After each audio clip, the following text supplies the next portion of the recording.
All right, so we are discussing war today, and I'm very cautious about the topic of war, talking about it, because there is for various reasons, and partially because there is a demand right now, not as much now as before, but still there is demand of, because what we are exposed to, and there is a demand to understand what is happening, to find a way out, and this is not my goal. My goal is not clarification and explanation or figure out new theory of war, um, and also um, because of this demand, one might use talking the fact of talking about war as a means to advance their theories, which I did in the past,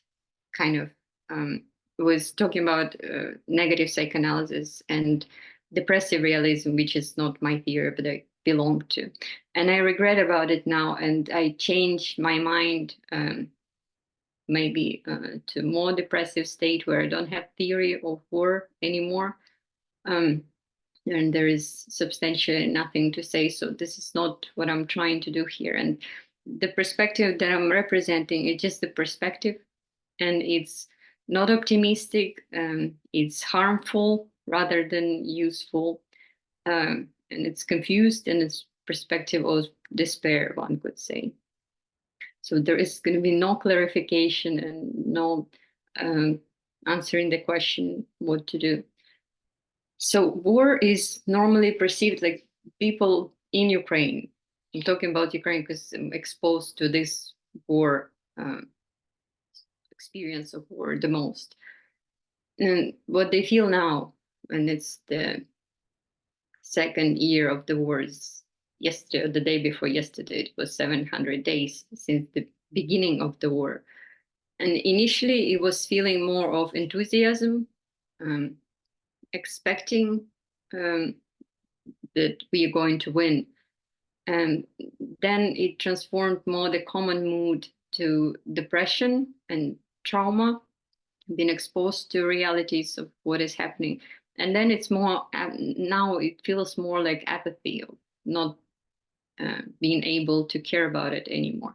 And normally, and from this state, so I would like to discuss war not from the perspective of enthusiasm, like it's normally, I think, it's discussed. And with the depression, apathy, this kind of perspective or thoughts that this state is giving you is considered the deviation from the way you're supposed to be thinking. It There is this aim to correct this kind of state, negative state, into more positive, more optimistic state, or more practical state, because this is practically good state when you still have motivation to do something, you have a goal, you have meaning. Here you're losing meaning, and in apathy you don't even care about meaning anymore. So I would rather aim to describe war from this these perspectives, even though they're normally denied the knowledge that, if it can be called knowledge, the perspective that those states open up, they're normally denied, seen as a deviation, and like one needs to cheer up, to add enthusiasm, to become more enthusiastic as a response to being exposed to depressive thoughts or apathy, and to the knowledge of trauma, to the traumatic perspective. And so Maxim Krivtsov, the poems that I translated, some of which I translated, who died recently, who actually was killed at the battlefield in Ukraine. So he was writing poetry in the battlefield, and he was exposed the most. And if you're a therapist, you can claim that he's traumatized. Like, you can find different symptoms of how he's traumatized and expressing it through his poetry, this perspective of traumatized person. That's the loss of self, loss of meaning, suicidal, maybe even intentions. But it all of those labels would just show that you deny the knowledge of that this person represents, because from his perspective, it was so. In one of his poetry, he writes that this is not actually my translation; it was already translated. He would write about the ordinary life being exposed again to the ordinary life outside of the battlefield. He feels like he should run away from here, that it's dangerous, that calm life is illness, the other way around. And we would claim people with trauma, war traumas, the ordinary strategy, therapeutic strategy would be bring them back to ordinary life. Which is comprehended as normal life, which means from them, for their perspective, from perspective articulated in this poetry, is just to become, to forget, to be oblivious in relation to what they were exposed to during the wars, like to forget about it, not to unsee it, to deny this part of knowledge, what they become, what being exposed to war made them. So it's the other way around. It's denying what they represent, denying this not depressive, but rather trauma knowledge that they represent. And it's extremely hard to actually listen to it instead of denying it. And this is how ordinary life normally functions. You need to forget about the knowledge of war, knowledge of trauma, because it makes your life impossible. But it's still a knowledge. It still might be the adequate knowledge of reality, unlike the knowledge that adapts you to life, or knowledge of the ordinary life that makes your life livable. And then when I'm talking about trauma knowledge, I'm not talking about knowledge that adapts to reality. It's still a knowledge, but it's knowledge that disadapts, but kills you from inside. But nonetheless, it might be still perceived as adequate knowledge. Like this is the truth, and you feel it as a truth, not being able to come back to the previous truth, which seems to and maybe is the oblivion. And war in ordinary, well, the way the term war functions, it's normally, in my perspective, an optimistic term. When we talk about war, no matter what we would say, no matter what discourse we put this word into, like normally it functions, well, in news, right, as a political event.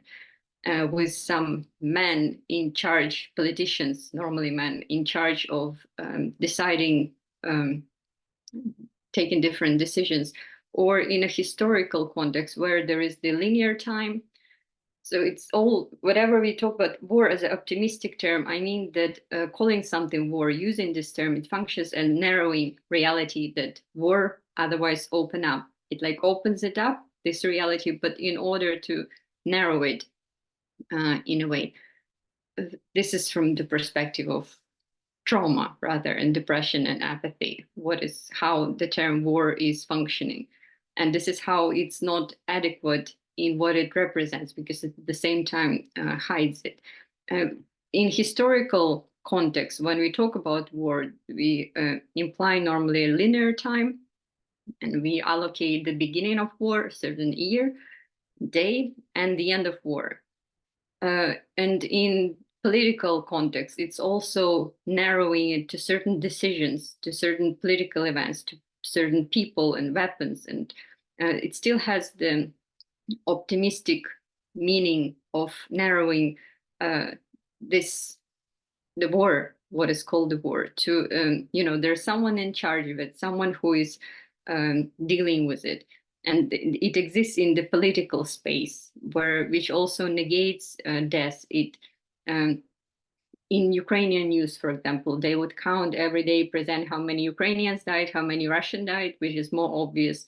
So death is included in this political context, but at the same time excluded, because it's not about death. It's not the mother losing a child, for example. It's a number of deaths, the comparison of these numbers. So death is exposed, but at the same time it's hidden. And it's also the territorial location. There is a certain territory. You can see maps where war is going on, like Ukraine and Russia, for example, a certain location there. Or we would say that there are some parts of Ukraine that are more safe. That's where my mother is, and some that are more dangerous. So it's the, and in even defining term war, if you look up it in dictionary, it's also narrowing to certain, it exists in a political context, and we don't even doubt it as the political event. And the dictionary would define it as political, as an event when certain countries involved, and it's a military conflict, something like it. So it's narrowing, doesn't mention a particular person who died, for example. And we comprehend it as the adequate comprehension of war, which is not comprehending war at all. It's like not seeing it, and not being able to see what otherwise one would reveal if they're exposed to this more. So, but with the Maxim Krivtsov would write that from certain perspective, war never ends. It's people that might end, but there's this perspective that is possible that war is forever. It doesn't have it. If you take away the idea of linear time, that it begin in a certain period, and which is optimistic, meaning it might end at certain period, and it's located somewhere, and it's exists only primarily in a political field. If you take away this comprehension, this limitation and narrowing of the war, and this is what you can see in Max poetry, the war, like all the way he uses words, the way he describes the war, talking about war as a song, for example, or the season or something like it. And it's more, which is perceived maybe as, well, because it's poetry, we wouldn't say that it's symptom of certain condition, right? We perceive it as something not serious enough to actually define war. But what if it's the adequate comprehension of war? It's he would define it, for example, as the song that without words that existed before humanity. It sounds like absurdity, but the very reality that war exposes is the absurdity if you really look at it, and it's not hopeful. And what I would write in the essay that I share with you, and don't really like it, and I don't want it to be published, but there is certain perspective that is possible where war does never end, because what happens in a war stays in the past forever. It's there forever, and it defines the future forever. It's the illusion that it begins it and it has the end.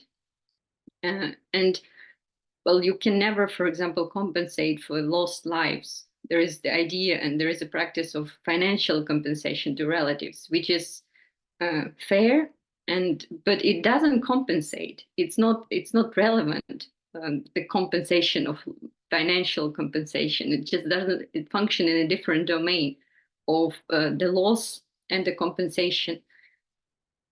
So this thing that war is forever, it's rather more from depressive perspective view, opens up what war is if you don't narrow it. The other thing that this is the part from his poem "Welcome Everyone to the Most Terrifying Talk Show, War."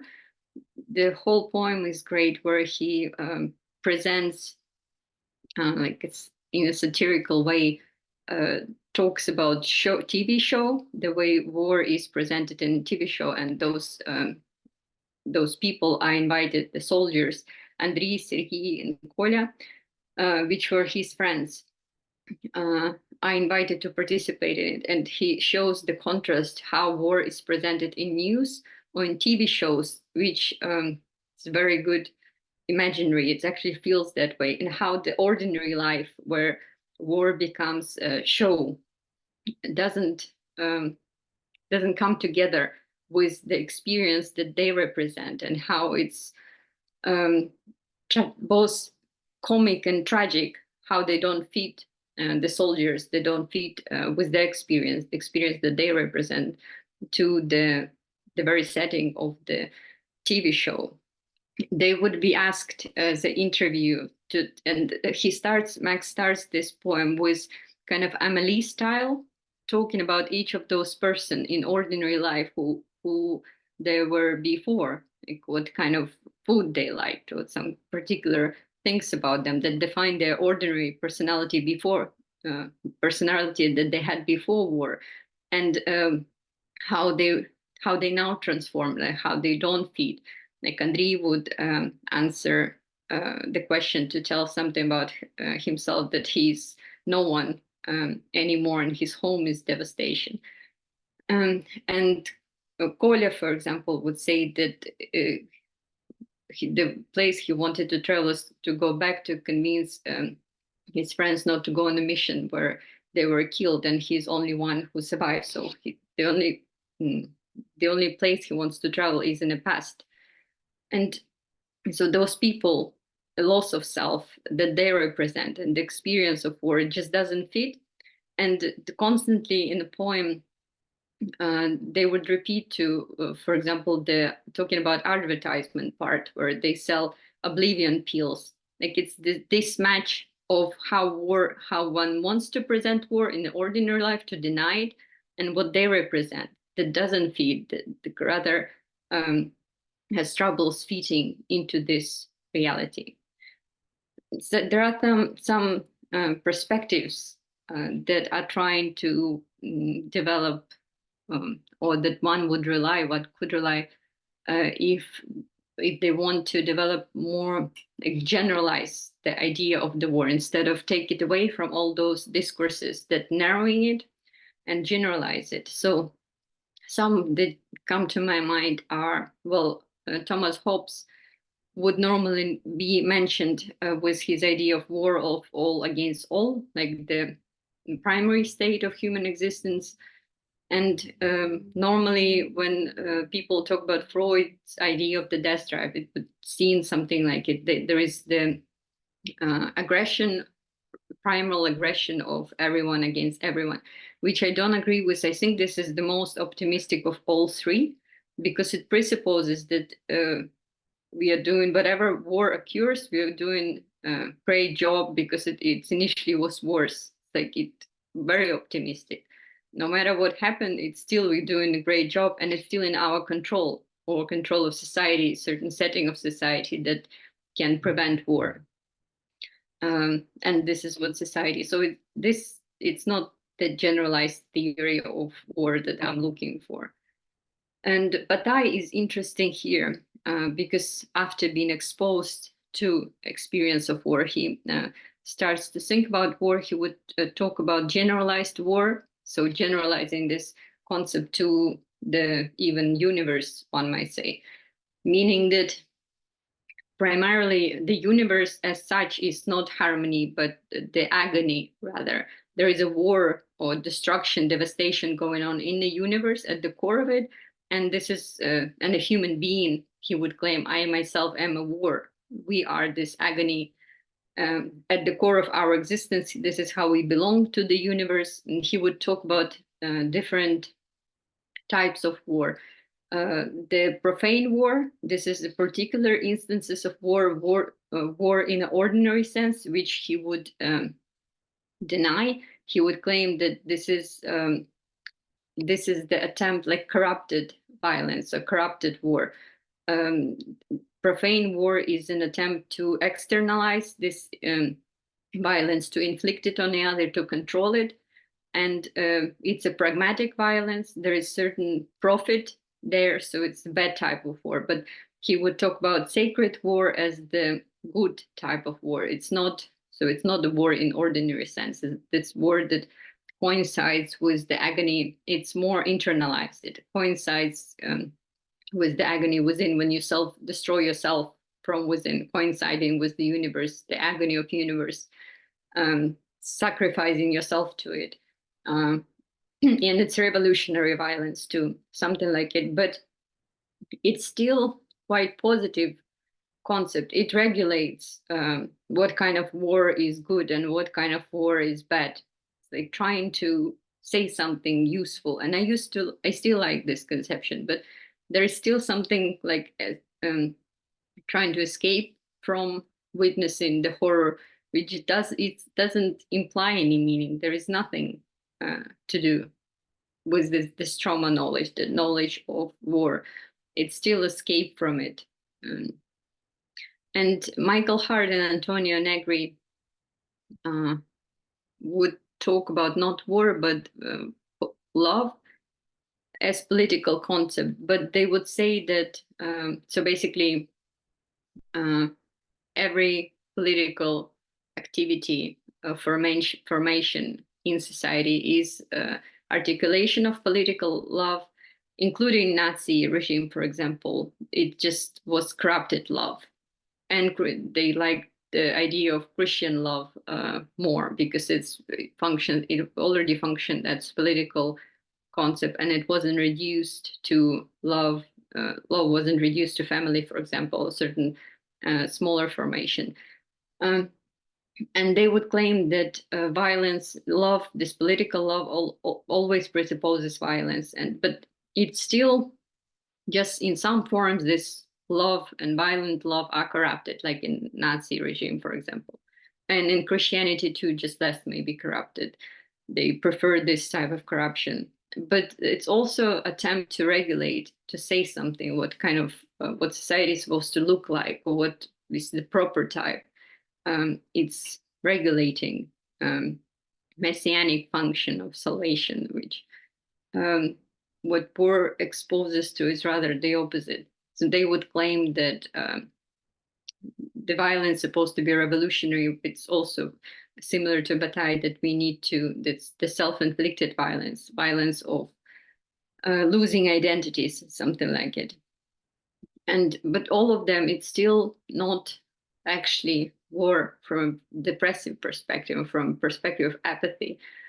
It's rather an escape from it. And of course, it would be great if I would be able to come up with the idea of war, like theory of war, that is actually generalized, that is actually